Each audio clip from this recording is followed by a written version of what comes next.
குடமுழா 5 முகங்களை உடைய முரசு வகையைச் சேர்ந்தது இந்த குடமுழா.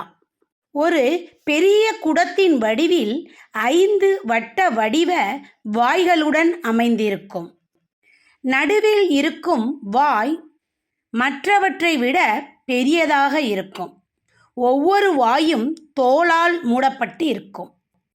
ஒவ்வொரு வாயிலிருந்தும் ஒரு தனி வகையான இசை பிறக்கும். இதன் காரணமாக இதனை பஞ்சமகா சப்தம் எனவும் அழைப்பார்கள். இது கோவில்களில் ஒலிக்கப்படும் இசைக்கருவியாகும். சென்னை அருங்காட்சியகத்தில் இவ்வகை முழவு ஒன்று காட்சிக்கு வைக்கப்பட்டு உள்ளது.